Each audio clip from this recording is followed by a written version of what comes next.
নমস্কাৰ, মই ৰাহুলে লৈ আহিছোঁ আগন্তুক হ'বলগীয়া অসম চৰকাৰৰ বিভিন্ন এক্সাম যেনে ADRE, DME, TET, JEE ইত্যাদিৰ প্ৰতি লক্ষ্য কৰি কিছুমান ইম্পৰ্টেণ্ট MCQ তাৰে আজি ইণ্ডিয়ান পলিটি এণ্ড গভাৰ্নেন্সৰ পাৰ্ট 21 আলোচনা কৰিবলৈ ওলাইছোঁ। আৰু ইতিমধ্যে মই বিভিন্ন ভিডিঅ'ৰ চিৰিজো সম্পূৰ্ণ কৰিছোঁ। যদি আপোনালোকে ভিডিঅ'বোৰ চোৱা নাই, ভিডিঅ'টিৰ ডেছক্ৰিপশ্যনতে পাব লিংকবোৰ। আৰু ইতিমধ্যে হৈ যোৱা সকলোবোৰ ভিডিঅ'ৰ আপোনালোকে PDF ল'ব পাৰিব মোৰ টেলিগ্ৰাম চেনেলৰ পৰা। টেলিগ্ৰাম চেনেলৰ লিংকো মই ভিডিঅ'টিৰ ডেছক্ৰিপশ্যনতে দি দিম। পিছে বলক পলম নকৰাকৈ আজিৰ এই পাৰ্ট 21 ইণ্ডিয়ান পলিটি এণ্ড গভাৰ্নেন্সৰ ভিডিঅ'টি আৰম্ভ কৰোঁ। 401 number question, what is the maximum strength of the Rajya Sabha as per the constitution of India? ভাৰতৰ সংবিধান মতে ৰাজ্যসভাৰ ষ্ট্ৰেংথ বা ক্ষমতা কিমান বুলি সুধিছে। আৰু ইয়াতে এ দিছে 245 মেম্বাৰ্ছ, বি দিছে 238 মেম্বাৰ্ছ, চি দিছে 552 মেম্বাৰ্ছ, ডি দিছে 250 মেম্বাৰ্ছ। ইয়াৰ ৰাইট এনচাৰটো হ'ব ডি 250 মেম্বাৰ্ছ। বৰ্তমান ভাৰতৰ সংবিধানত ৰাজ্যসভাৰ মেম্বাৰৰ সংখ্যা হৈছে 250 আৰু ইয়াৰে 12জন মেম্বাৰক প্ৰেছিডেণ্টে নিয়োগ কৰে 6 বছৰৰ বাবে। আৰু ৰাজ্যসভাৰ মেম্বাৰসকলৰ কাৰ্যকাল হৈছে 6 বছৰ। তাৰোপৰি অসমৰ ৰাজ্যসভাৰ মেম্বাৰৰ চিটৰ সংখ্যা হৈছে 7। সুধিব পাৰে অসমত ৰাজ্যসভাৰ মেম্বাৰৰ সংখ্যা কিমান, আৰু সেইটো হৈছে 7। Next question 402 number, who elect the member of the Rajya Sabha? ৰাজ্যসভাৰ মেম্বাৰসকলক কোনে নিৰ্বাচিত কৰে বুলি সুধিছে। আৰু ইয়াতে এ দিছে the president of India, B দিছে directly by the people, C দিছে member of the legislative assembly of the state and union territories, D দিছে মেম্বাৰ অফ দি লোকসভা। ইয়াৰ ৰাইট এনচাৰটো হ'ব C, member of the legislative assembly of the state and union territories. ৰাজ্যৰ বিধানসভাৰ আৰু কেন্দ্ৰশাসিত অঞ্চলৰ বিধানসভাৰ মেম্বাৰসকলে ৰাজ্যসভাৰ সদস্যক নিৰ্বাচিত কৰে। Next question 403 number, how many member are nominated to Rajya Sabha by the president of India? ভাৰতৰ প্ৰেছিডেণ্টৰ দ্বাৰা ৰাজ্যসভাৰ কিমানজন মেম্বাৰক নমিনেটেড কৰা হয় বুলি সুধিছে। আৰু ইয়াতে এ দিছে 10 মেম্বাৰ্ছ, বি দিছে 2 মেম্বাৰ্ছ, চি দিছে 12 মেম্বাৰ্ছ, ডি দিছে 15 মেম্বাৰ্ছ। ইয়াৰ ৰাইট এনচাৰটো হ'ব চি 12 মেম্বাৰ্ছ। ৰাজ্যসভাৰ নমিনেটেড সদস্যসকলৰ ভিতৰত 12জনক ভাৰতৰ ৰাজ্যপালে নিৰ্বাচিত কৰে। Next question 404 number, what is the term of office for a member of Rajya Sabha? ৰাজ্যসভাৰ মেম্বাৰৰ কাৰ্যকাল কিমান বুলি সুধিছে ইয়াতে। আৰু ইয়াতে এ দিছে 6 ইয়াৰ, বি দিছে 4 ইয়াৰ, চি দিছে 5 ইয়াৰ, ডি দিছে it is a permanent house and member serve indefinitely. ইয়াৰ ৰাইট এনচাৰটো হ'ব এ 6 ইয়াৰ। ৰাজ্যসভাৰ মেম্বাৰসকলক 6 বছৰৰ বাবে নিৰ্বাচিত কৰা হয়। Next question 405 number, which of the following is correct regarding the Rajya Sabha? ৰাজ্যসভাৰ ওপৰত ভিত্তি কৰি তলৰ কোনকেইটা কাৰেক্ট বুলি সুধিছে। আৰু ইয়াতে এ দিছে it has equal power as the Lok Sabha on all matters. এইটো ভুল। লোকসভাৰ সমানে ৰাজ্যসভাৰ পাৱাৰ নাই সকলোবোৰ ক্ষেত্ৰতে, যেনে মানি বিলৰ ক্ষেত্ৰত লোকসভাৰ বেছি পাৱাৰ ৰাজ্যসভাতকৈ। বি দিছে it is a permanent house and not subject to dissolution. এইটো শুদ্ধ। এইখন এখন পাৰ্মানেণ্ট হাউচ হয়, ইয়াৰ মেম্বাৰসকল একেলগে ডিজলিউশ্যন কৰা নহয় বা ৰিটায়াৰ নহয়।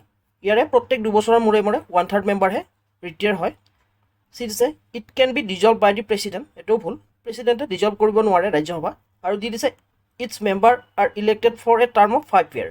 এইটো ভুল, ইয়াৰ মেম্বাৰসকলক 5 বছৰৰ বাবে নিৰ্বাচিত কৰা নহয়, 6 বছৰৰ বাবে নিৰ্বাচিত কৰা হয়। ইয়াতে আমাৰ অকল বিটোৱে ৰাইট, সেয়েহে ৰাইট এনচাৰটো হ'ব it is a permanent house and not subject to dissolution. Next question 406 number, who is the ex officio chairman of Rajya Sabha? ৰাজ্যসভাৰ এক্স অফিচিয়েল চেয়াৰমেন কোন বুলি সুধিছে।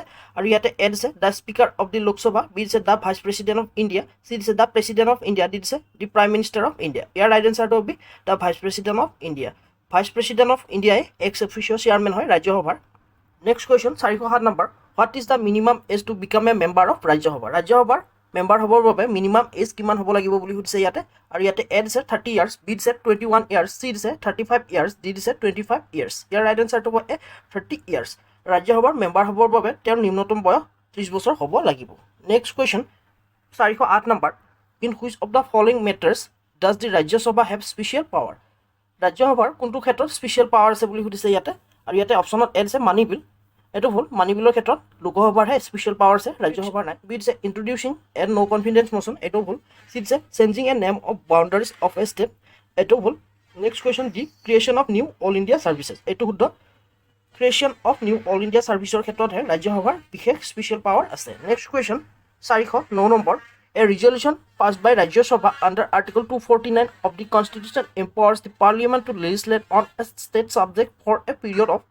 ৰাজ্যসভাই যেতিয়া 249 আৰ্টিকল মতে ষ্টেট ছাবজেক্টৰ ক্ষেত্ৰত ৰিজলিউশ্যন আনে, সেই ৰিজলিউশ্যন কিমান দিনৰ বাবে কাৰ্যকৰী হয় বুলি সুধিছে। আৰু ইয়াতে এ দিছে ইনডেফিনেট পিৰিয়ড, বি দিছে 2 ইয়াৰ্ছ, চি দিছে 6 মান্থ, ডি দিছে 1 ইয়াৰ। ইয়াৰ ৰাইট এনচাৰটো হ'ব ডি 1 ইয়াৰ্ছ। ৰাজ্যসভাই যেতিয়া 249 আৰ্টিকল ইউজ কৰি ৰাজ্যসমূহৰ বাবে ৰিজলিউশ্যন আনে, সেই ৰিজলিউশ্যন এবছৰৰ বাবেহে কাৰ্যকৰী হয়। যদি এবছৰৰ পিছত ইয়াক পাৰ্লিয়ামেণ্টত পুনৰ উত্থাপন কৰি পাছ কৰা নহয় তেতিয়াহ'লে ই ডিজলভ হৈ যায়। Next question 410 number, what does the term council of state refers to? Council of ষ্টেটে কি সূচায় বুলি সুধিছে, আৰু ইয়াতে এ দিছে লোকসভা, বি দিছে ৰাজ্যসভা, চি দিছে বিধানসভা, ডি দিছে সুপ্ৰিম কোৰ্ট। ইয়াৰ ৰাইট এনচাৰটো হ'ব বি ৰাজ্যসভা। কাউন্সিল অফ ষ্টেটে ৰাজ্যসভা সূচায় বা কাউন্সিল অফ ষ্টেট মানে হৈছে ৰাজ্যসভা। তাৰোপৰি এই কাউন্সিল অফ ষ্টেটক আপাৰ হাউচ বুলি কোৱা হয়, মনত ৰাখিব, আৰু লোকসভাক লোৱাৰ হাউচ বা হাউচ অফ ৰিপ্ৰেজেণ্টেটিভ বুলি কোৱা হয়। Next question 411 number, the six schedule of Indian constitution deal with the administration of tribal areas in which of the following state?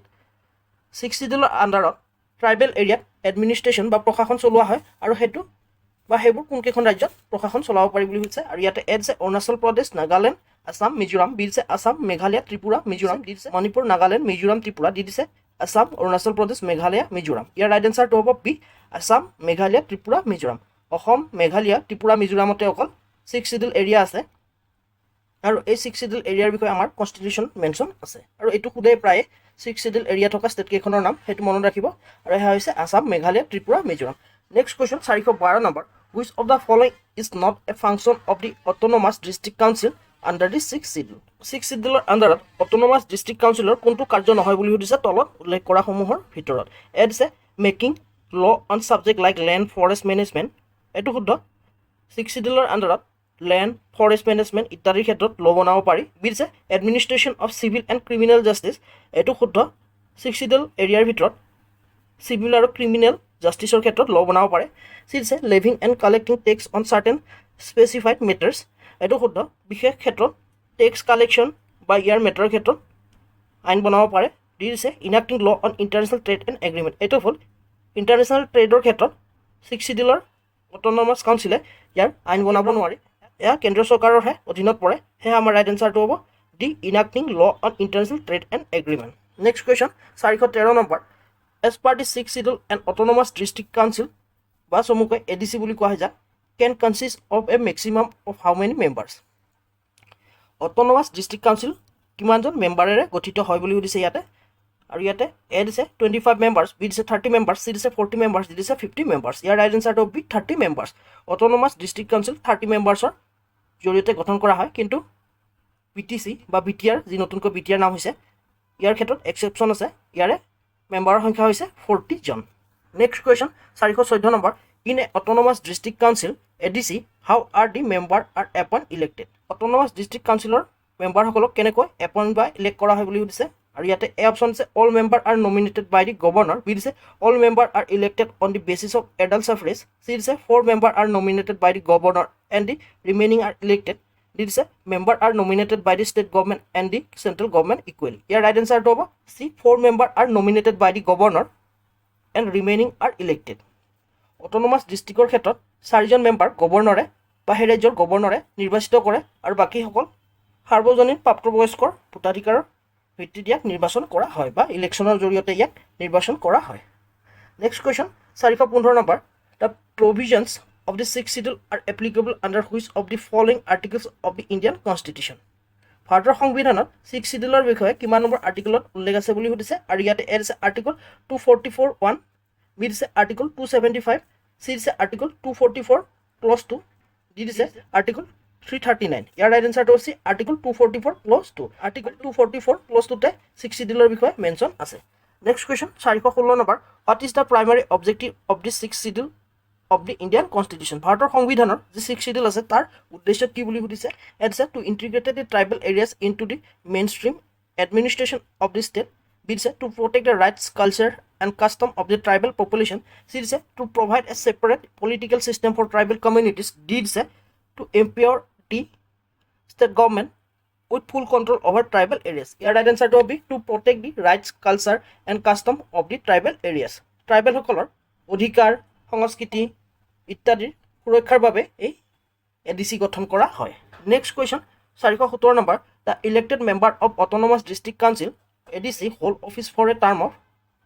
Autonomous district কাউন্সিলৰ মেম্বাৰসকলক কিমান বছৰৰ বাবে নিৰ্বাচিত কৰা হয় বুলি সুধিছে, আৰু ইয়াতে এ দিছে 4 ইয়াৰ্ছ, বি দিছে 5 ইয়াৰ্ছ, চি দিছে 6 ইয়াৰ্ছ, ডি দিছে 3 ইয়াৰ্ছ। ইয়াৰ ৰাইট এনচাৰটো 5 ইয়াৰ্ছ। অট'নমাছ ডিষ্ট্ৰিক্টৰ মেম্বাৰসকলে তেওঁৰ কাৰ্যকাল 5 বছৰৰ বাবে ধৰি ৰাখিব পাৰে বা তেওঁলোক 5 বছৰৰ বাবে নিৰ্বাচিত হয়। Next question 418 number legislative power of the autonomous district council ADC are subject to assent of which authority.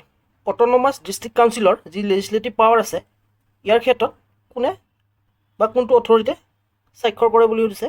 এ দিছে প্ৰেচিডেণ্ট অফ ইণ্ডিয়া, বি দিছে chief minister of the concerned state, C দিছে the governor of concerned state, D দিছে the parliament of India. ইয়াৰ right এনচাৰটো হৈছে state governor of the concerned state. সেই ষ্টেটৰ গভৰ্ণৰসকলে autonomous district কাউন্সিলৰ যি বিল পাছ হয় লেজিসলেচাৰ তাতে স্বাক্ষৰ কৰে।